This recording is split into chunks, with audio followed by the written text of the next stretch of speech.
We meet again at last. The circle is now complete. What's the world coming to? Well, you got a problem with what I did, Anthony? No. Hey, no. Fucking rat anyways. Whole family's all rats. Would have grew up to be a rat. Stupid bastard. I can't fucking believe it. Gee, I'm real sorry your mom blew up, Ricky. Now you're gonna dig the fucking thing. You're gonna dig the hole. You're gonna do it. I got no fucking line. You're gonna do it. Yes, I'll take the fucking hole. I don't give a fuck. I realized that what was living behind that boy's eyes was pure and simple evil.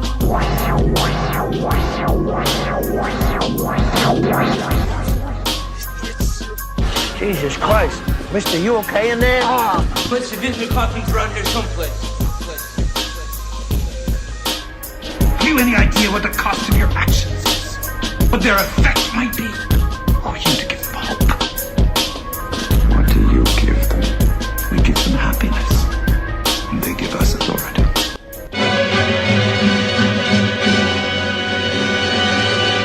Groovy. What's going on, friends? Logan Myers here for the Cinephellas Podcast, back doing it once again. I know you guys like hearing my beautiful voice. Yes! We're on episode 29 tonight. I realized earlier today, that we skipped an episode. We totally skipped episode 27, so sorry, I guess we can't count. So if you guys are looking for episode 27, it doesn't exist. We just got back from C2E2, the Comic and Entertainment Expo or convention in Chicago. We had a really good time there. The whole crew was there. Henry showed up from Springfield, and my wife and Henry and myself drove up there. We met up with some other Cinephellas, Chris Walker, Sexy Ranger, his wife, my sister-in-law there, and we're trying to scour the convention floor, getting videos, talking to people, picking up some swag, checking out the panels. It was pretty crazy. Wall-to-wall people pretty much on Saturday. And it was hard to get around, but we survived. But it was really cool this year. They had the Clueless panel, the movie from 1995 with old Uncle Paul Rudd.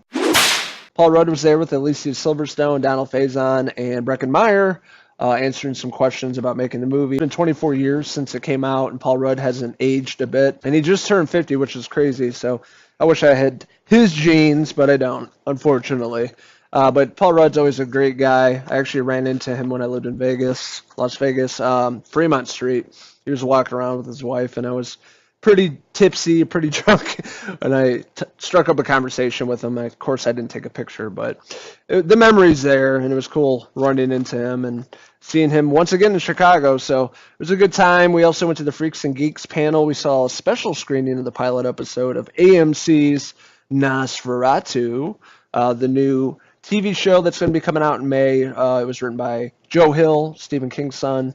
So we saw the pilot episode. We can't release our review until May, unfortunately. We walked around most of the day just getting footage and taking pictures and things like that and hanging out with people. But if you want to check that out, if you're interested in C2E2 and our trip there, we have our video called Cinephellas Invade C2E2 2019 on our YouTube channel. It was uploaded about 4 days ago. It's one of our newest videos there on our channel. If you haven't already, go over to Cinephellas.com. We got a few reviews up. I was talking about that C2E2 video. We have a review of the first episode of Jordan Peele's The Twilight Zone titled The Comedian. Henry Hill reviewed that. He did a really great job talking about this episode. I didn't really care for the first episode as much. I like the second one with Adam Scott. That I'll actually be posting my review of that episode this week. So stay tuned for that. Also on our website, we have a review of the brand new Pet Sematary. Stephen King's. The newest film adapted from the Stephen King novel. Came out Thursday night. We went and checked it out. Opening night, reviewed it. I'm not going to say much about it, especially if you guys haven't seen it yet. But I didn't really care for it. I was pretty much underwhelmed and bored with it. I had really high hopes for it and just kind of walked out of the theater disappointed. But maybe you guys will like it. I don't know. I was really looking forward to it and just came out really super bummed. So that's the newest one that we have up on our website. I'm actually going to be posting about 3 or 4 more videos this week. Just always busy, always shooting videos, me and my friends or myself, and just talking about movies, because that's what we do and that's what we love here.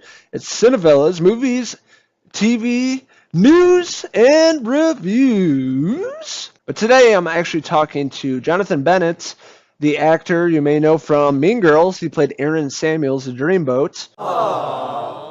I know him as the host of Cake Wars, which is an awesome show on the Food Network where people, chefs, bakers, make cakes, and they design them, and they get judged, and if they win, they get some money. So really cool show. They do it around Halloween, too, so it's all Halloween-themed cakes. Really interesting. If you guys are fans of things like that, it's on the Food Network. Definitely check it out. He's the host, and he's super busy. He's in a lot of projects, but more importantly tonight, I want to talk about his role as Jay Sebring, the first hairdresser in Hollywood back in the day, in the new film, The Haunting of Sharon Tate, starring Hilary Duff.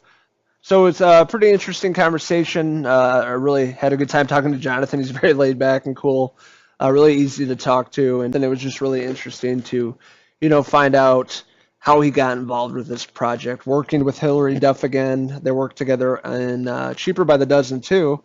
So this is not the first time they worked together.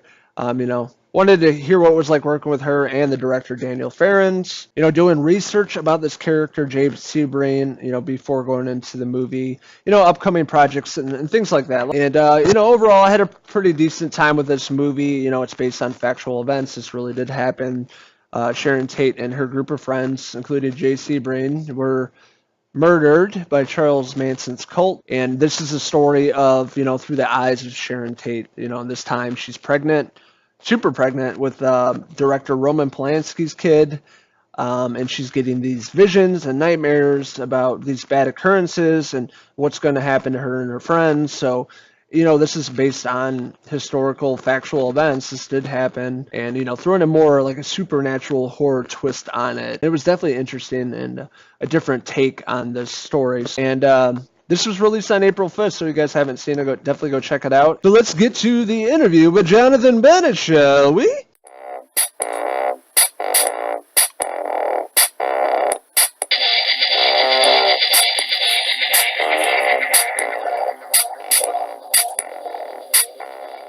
Hey, Jonathan. What's going on? Hello. What's up? Not much, man. Just checked out the new flick. Really enjoyed it, and I had some questions for you.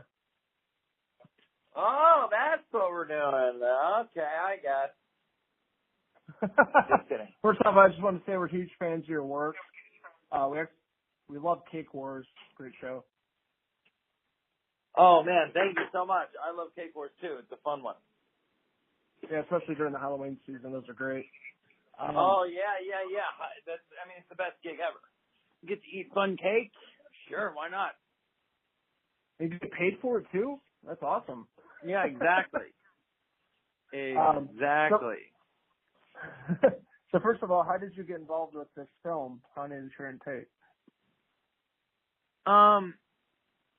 Basically, they called and said, hey, do you want to be in a movie about the Manson murders and Sharon Tate, and you get to play Jay Sebring, and Hilary Duff is playing Sharon Tate? You're like, yes, I do. That's awesome. Yeah, it's pretty simple that way, huh? Yeah, exactly. Yeah.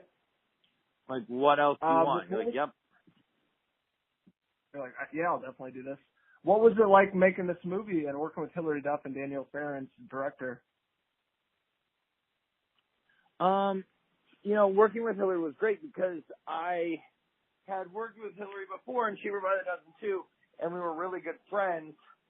And, I got to go and work with her in this movie. Oh, there. Now my phone works. Sorry, my phone was being weird for some reason. I couldn't hear you. Now I can hear you. Okay. Getting to work with Hilary Duff. Yeah, now this is way better.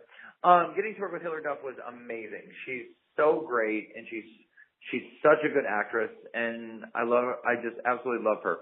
So when I got the opportunity to work with her in this movie again and reunite on screen ever since Cheaper by the Dozen 2, I jumped at the chance. She's such a good actress, and she had such a hard role, and it was so emotional. In so many ways this role could have gone, and she absolutely nailed it. Oh, absolutely. And what was really cool is that, being friends with her ahead of time you know, having a history with each other of like, you know, over 10 years, there was a comfortability with each other. You know what I mean? Like we were comfortable with each other. Yeah. And so being on set, shooting the scenes that were just like, you know, where you want to see the history between them, that really showed with us. And then in the scenes where it was, you know, more dramatic stuff was happening, we were comfortable with each other to be able to go there emotionally and make it happen. Mm-hmm. And it seems like you guys have to go to a dark place in this type of film, you know, like a horror film. As an actor, you have to find this darker place. Yeah.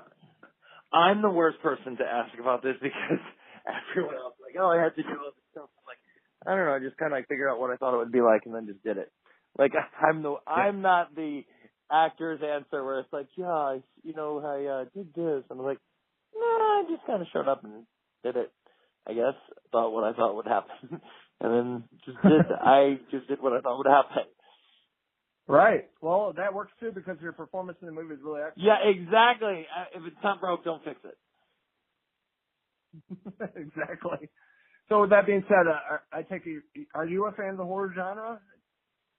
I love the horror genre. Like it is one of my favorite, you know, it's one of my favorite. I mean, I'm always a comedy first fan, but yeah, horror has really been something that I've really wanted to dive into. And so what a better way to do it than in a movie that's so iconic as this story. Yeah, it seems like with those types of flicks, I don't know if it's more relaxed making them. I don't know, compared to like a huge studio, you know?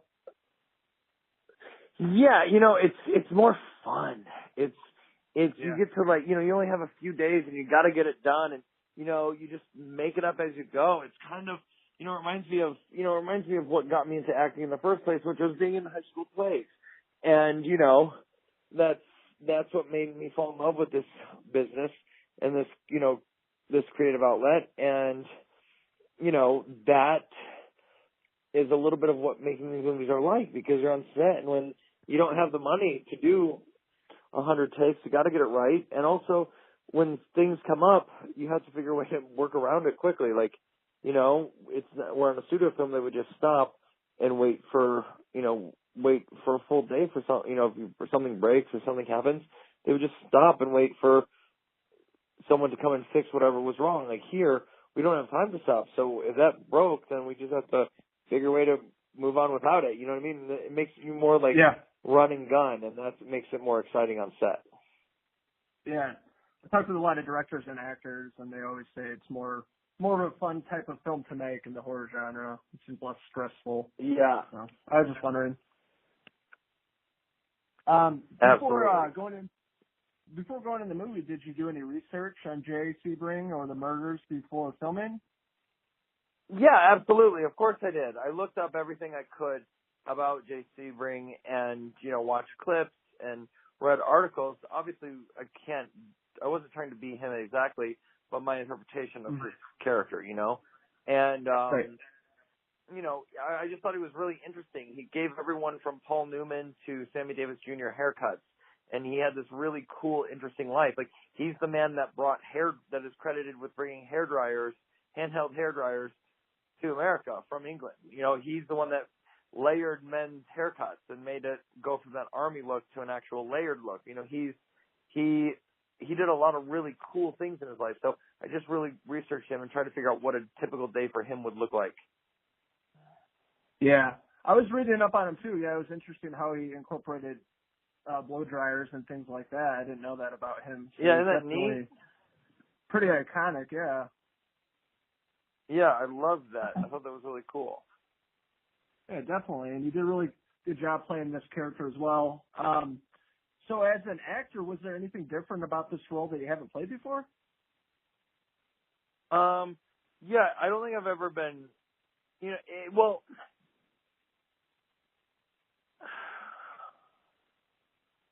how do I say this? It's not that it was just different. It was, what I really liked about it is that even though this is a horror film and it's, you know, there's like gruesome murders that happen, there's a lot about the movie that's hopeful and beautiful. And, you know, when Jay and Sharon talk a lot of the time it's about hope and it's about, possibility of dreams. And I thought that was the important part to really get right in this movie, because when the murderers come in and when the killers start doing all the gruesome, horrible killing, that on set just happens, because when you have a noose around your neck and you're a gun to your head, like, you only have to act so much. Your adrenaline takes over, So right, exactly. I thought it was important to nail the parts that were not involving the murderers. Mm-hmm. Interesting. Okay. Hey guys, can I just hop in and save about 2 minutes left? Cool. Yeah. Cool. Sounds good. Yeah, I'll have a few more questions for you there. Do you have any upcoming projects that we should be on the lookout for besides this movie? What do I have coming forward? What do I have coming out? According to IMDb, you have a lot going on. I know. What do I have? I'm trying to think.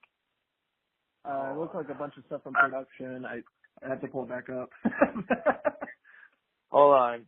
I sometimes have to look myself up because I shoot so many things that I forget what I do.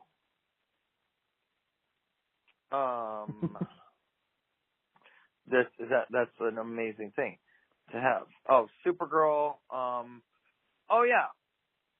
I have a new movie coming out called Surprise Me, but Surprise Me. I don't have the details on it yet, but it comes out to limited theaters very soon. So it's a movie with me, Sean Ferris, and it's a romantic comedy that's absolutely funny and hysterical. And also the big thing is April, since this comes out in April, Sharon Tate, April is also the 15th anniversary of Mean Girls. And so we're having my Burn Cookbook, it's called the Burn Cookbook. It's a Mean Girls inspired cookbook for Mean Girls fans. It's really fun, and it's available for the 15th anniversary. So please include that to have people go check it out, because every Mean Girls fan needs to own this book. It's got everything from fun recipes to quizzes and games you can do with your friends. It's really fun. Man, I'll have to pick that up for my wife. She's a huge Mean Girls fan. Yeah, do it. Order online. All right. She'll love it. Order it on Amazon. Order it on Amazon. It's like $15. And yeah, she'll love it. Perfect. That's awesome. Yeah, man. All right. Well, I'm going to wrap this up. It was a pleasure talking to you today and getting interviewed for Cinephellas. Really love this film. Really love talking to you. Dude, it was so fun. Yeah, send us links. I can't wait. We'll share it. Yeah, yeah, for sure. We'll post it up on Twitter. We're following you on Twitter, so we'll send that over to you when it's posted. All right, cool. All right, man. It was nice talking to you. Have a good day. Thanks. You too, bro. Take care.